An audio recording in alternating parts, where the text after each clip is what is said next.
Muchas gracias, Lars, por esos separadores que valen oro. Desde aquí te mando un abrazo enorme y tu pequeña aportación ha sido incalculable porque de verdad nos hemos reído tanto y lo hemos pasado tan bien que desde aquí ya te echamos de menos otra vez que aparezcas por la World Radio. Y bien, hemos estado escuchando una canción del Nano, de Joan Manuel Serrat.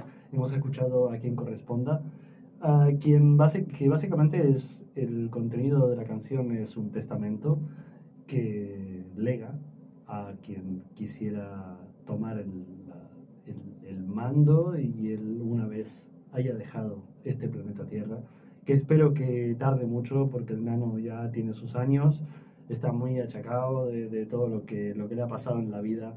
Es Joan Manuel Serrat, en el caso de que alguien no le conozca, pues estaría descubriendo a uno de los mejores compositores de toda Hispanoamérica, el mejor compositor de canciones, bajo mi punto de vista, Joan Manuel Serrat.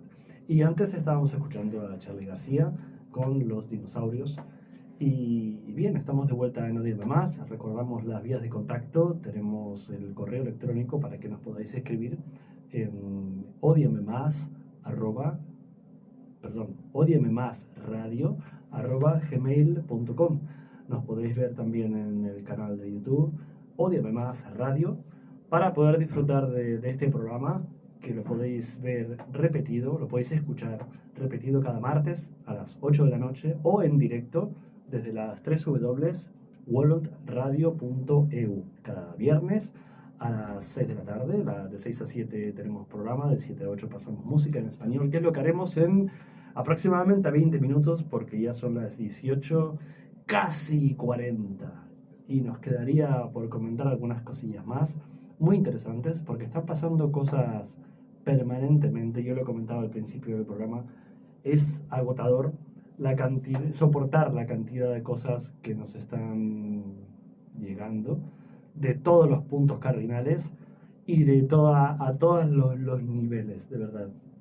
Y bueno, en Estados Unidos, para no variar, se están adelantando a una nueva política que lo que hace es retroceder los derechos de los trabajadores, los derechos de la propia ciudadanía, trabajes o no. Se están secuestrando niños pequeños, se están separando familias enteras, se están formando ya hay muchos centros de concentración, centros donde se recluta a la gente por no haber hecho nada ilegal, por no haber cometido ninguna ilegalidad ni nada que se le parezca, y los están dejando ahí, básicamente mal alimentados, mal vividos. Hay mucha violencia, demasiada violencia en el aire, y esto está provocando un ambiente que no se había visto desde al menos 30 años, más 40 años, desde que el Ku Klux Klan había comenzado a tener mucha popularidad en los años 70, hablamos en Estados Unidos. Pues hay un nivel de tensión tal que la gente empezó a organizarse, la sociedad empezó a organizarse para la autodefensa de la violencia estatal. Es terrorismo de Estado lo que está practicando el gobierno de los Estados Unidos. Y ahora esto nos da pie para comentar algo que está pasando y que probablemente mucha gente no lo llegue a entender, o bien porque desconozca partes de la historia, o bien porque sencillamente no ha ahondado en ciertos temas que son complejos, y es importante aclarar ciertos puntos para que todos podamos partir de la misma base cultural y que todos podamos tener la información objetiva desde la historia y de lo que ha pasado. Y esa herramienta a nosotros para poder ofrecer todo este contenido, para eso hemos creado una sección que se llama Nasgledano Baby. Y con esto ya casi nos despediremos. Vamos a explicar lo que está pasando en Estados Unidos, vamos a darle una vueltita y ya veréis que vamos a salir más claritos que el agua. Empezamos con la sección de Nasgledano Baby. Lo que vimos son drogas. Se puede decir más alto, pero no más claro. Naturalmente. Amiga, eres un pecador.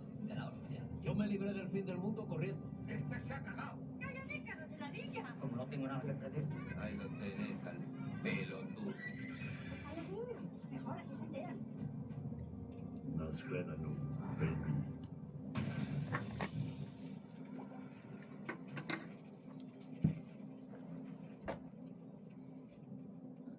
Mamá, me quema, mamá. ¿Estás escuchando? Ódiame más.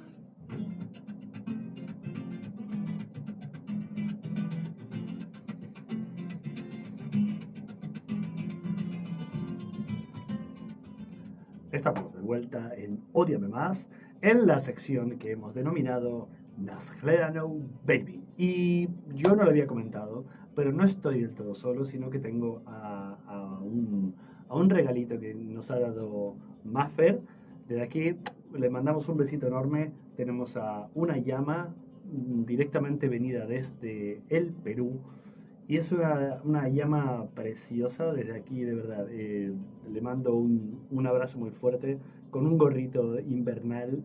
Y bueno, para aquellos que tengan la posibilidad de poder acceder a YouTube, esta es la llama de Perú, venida de Perú. Y es preciosa, de verdad que muchísimas gracias, Maffer, por esto. Al niño de ¡Ódiame más! Lo has vuelto loco, que es mi niño. Y le encanta. Hoy me la he traído porque no vamos a escatimar en gastos. Me la he traído para que me haga compañía. Entonces, vamos con Nasgerano Baby. Y lo que tenemos hoy para contar es muy interesante porque, como veníamos explicando, en los Estados Unidos de América están sucediendo una cantidad de cosas que son aberrantes. Entonces, ¿qué ha hecho la gente? Se ha empezado a organizar de muchas formas y ha empezado a salir un nombre que hemos visto, hemos oído todos, que son las panteras negras. ¿Qué son las panteras negras? Pues hemos venido a traer un poco de luz, encendemos la linterna y vamos a explicar qué son, porque la denominación original es Black Panther. Black Panther, que es Pantera Negra, el nombre completo sería Black Panther Party for Self-Defense.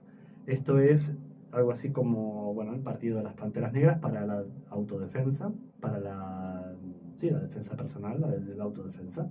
Y básicamente es una organización política afroamericana fundada en 1966 en Oakland, en California, Estados Unidos. Y esta idea está empezando a surgir otra vez. Es como una neo-pantera negra porque al final las cosas no se repiten, las cosas suceden y se transforman continuamente.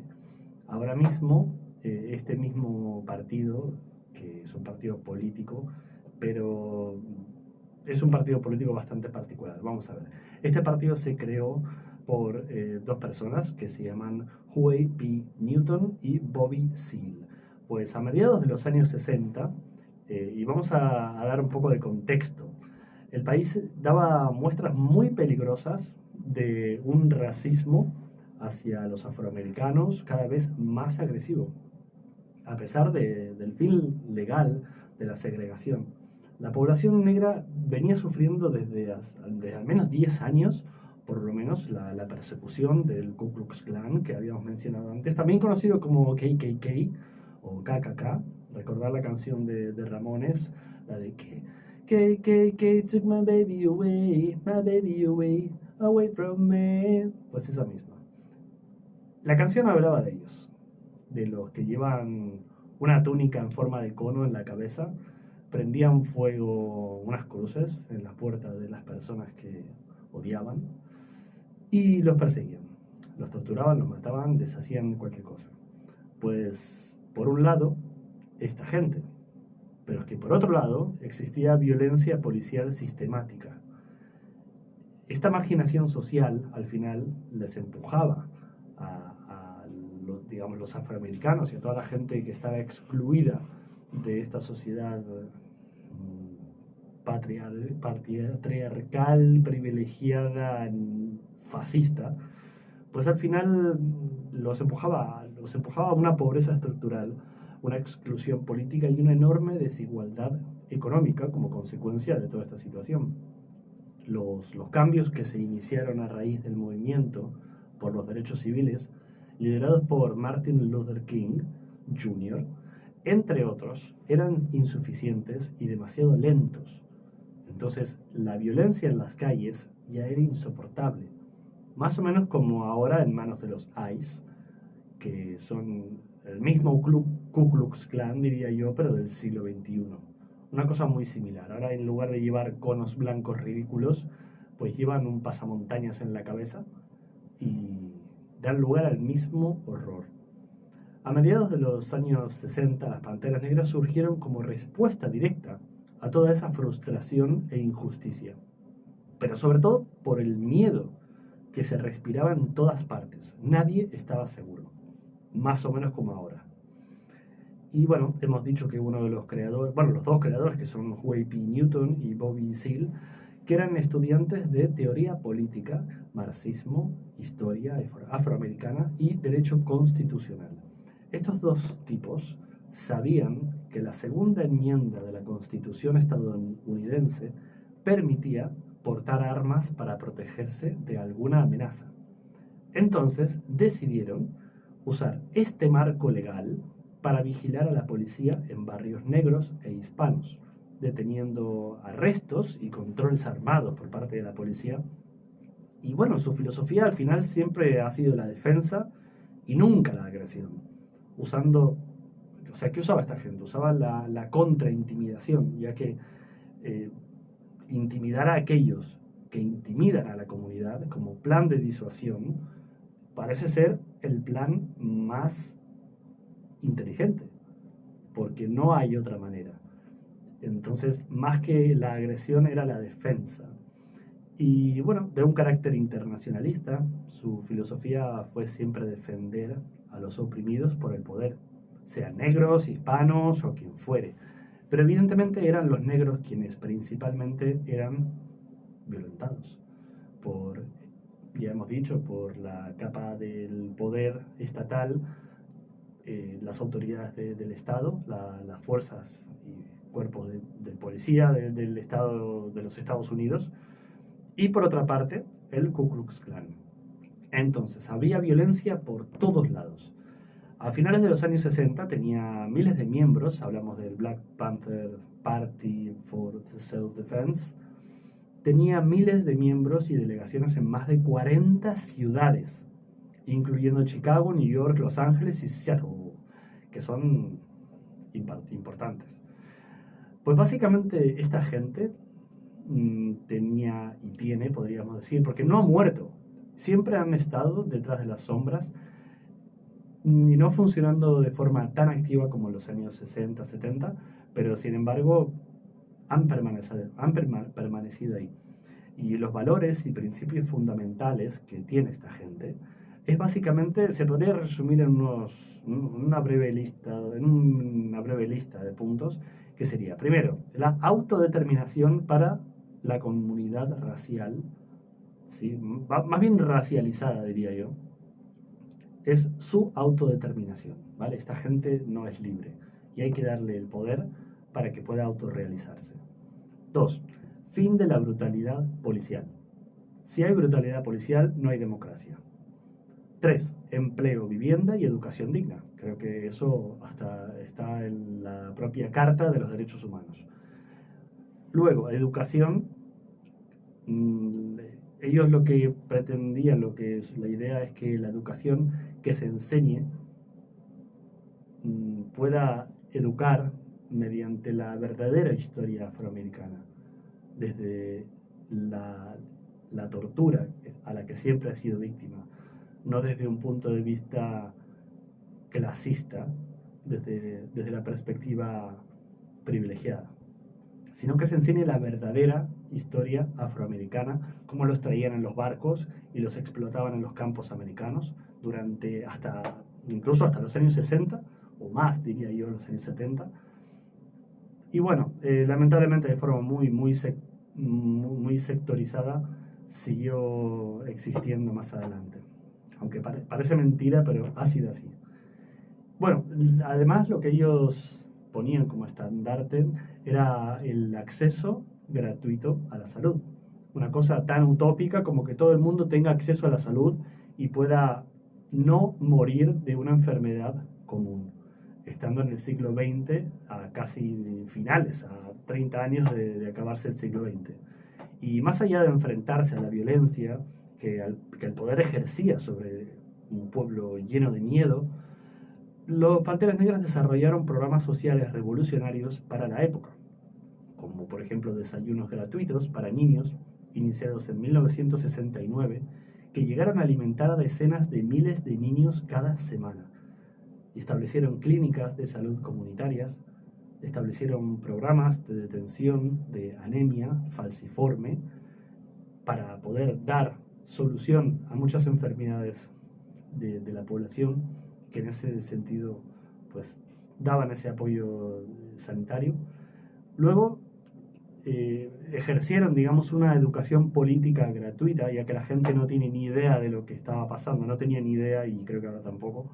Entonces, ellos actualmente también ejercen una educación política en este sentido, para que podamos entender la Constitución, para que podamos entender los derechos humanos y entendamos lo que está pasando de verdad. Y apoyo legal para los presos. Y bueno, en estos programas fueron muy efectivos, o sea, tan efectivos que la propia FBI reconoció que los desayunos gratuitos representaban una amenaza porque generaban lealtad popular hacia el partido. Y bueno, hay que aclarar que los Panteras Negras no eran un grupo terrorista, ni promovían la violencia indiscriminada. Su postura oficial era la autodefensa armada, no el ataque. Hubo enfrentamientos, claro, armados reales, pero producidos en un contexto de represión estatal. Vamos, 4 policías pegando tiros. Sin motivo. El FBI consideró al Black Panther Party como la mayor amenaza para la seguridad interna de Estados Unidos y comenzó una operación secreta de infiltración, sabotaje, desinformación y eliminación de líderes. Decenas de miembros fueron encarcelados, perseguidos o asesinados. El partido fue sistemáticamente fragmentado desde dentro mediante infiltrados. Es un sistema que no ha cambiado. Al final es lo mismo de siempre. La inteligencia americana, como cualquier tipo de inteligencia estatal, ¿qué hace? Ataca desde dentro, desde la información, de la desinformación, desde la infiltración, y desde ahí debilita mediante la mentira. Eso pasa también en la propia política. En los partidos de izquierda pasa lo mismo. Y bueno, lamentablemente hemos llegado ya al fin y queríamos dar un poquito de luz sobre quién es toda esta gente. Y la que siempre va y dice Power to the people. Pues esta gente eran estos. Seguramente habrás oído, aquel que esté del otro lado de la radio, habrá oído que es un grupo terrorista. Pues no lo es. Ha tenido su enorme participación en los años 70 en los Estados Unidos y ahora están de alguna manera volviendo a necesitar de esta, lamentablemente están necesitando los ciudadanos americanos un apoyo real contra la violencia policial, contra la violencia estatal en general y contra la violencia por parte de la sociedad, ya que el fascismo está empezando a surgir de una forma mucho más poderosa de la que podríamos imaginar hace 20 o 30 años. Y bueno, lamentablemente están surgiendo estas situaciones totalmente anómalas y que lamentablemente estamos naturalizando con muchísima normalidad. Están pasando cosas que nos deberían escandalizar. Y bueno, desde aquí yo espero que hayáis aprendido algo nuevo. Y si os quedasteis con esto, pues ya sabéis lo que está pasando del otro lado del mundo. Esperemos desde aquí que las cosas puedan mejorar un poco, tanto en Europa como en todo el mundo, porque están pasando muchas cosas. Y como siempre, amigos, la cultura es la mejor herramienta que tenemos para poder sobrevivir, al menos mentalmente, ante toda esta barbarie que está ocurriendo día a día en todos lados. Desde aquí, desde Ódiame Más, os mandamos un abrazo muy fuerte, muchísimo ánimo para lo que pueda venir y muchísimas gracias por estar al otro lado. Hoy ha sido un día diferente, una emisión un poco más reflexiva. Hacía mucho tiempo que no estaba solo Y bueno, he disfrutado mucho poder reflexionar sobre ciertas cosas y a pesar de que haya venido la primavera, me ha pillado así con todas estas noticias que no paran de salir. En España también hay muchísimas noticias, están desclasificando un montón de documentos. Y bueno, vamos a seguir adelante, como siempre, combatiendo desde la cultura y el conocimiento y aceptar a todo el mundo. Y eso es lo que me haría muy feliz poder conseguir con este programa. Os mando un abrazo muy fuerte. Volvemos el viernes que viene a las 6 de la tarde, de 6 a 7 programa, de 7 a 8, musiquita para bailar. Y ahora justamente vamos a poner otra musiquita de Janet. ¿Por qué te vas? Ojo, que por qué te vas no es una pregunta, es una respuesta. ¿Por qué te vas? Prestad atención a la letra, porque es una afirmación, no es una pregunta. No es ¿por qué te vas? Es ¿por qué te vas? Todo esto que estoy diciendo es ¿por qué te vas? Así que oír la canción desde esa perspectiva que la vais a disfrutar mucho más. Nos vemos la semana que viene, nos oímos, y espero que tengáis una preciosa semana. Un beso muy fuerte, os queremos. ¿Por qué te vas de Janet?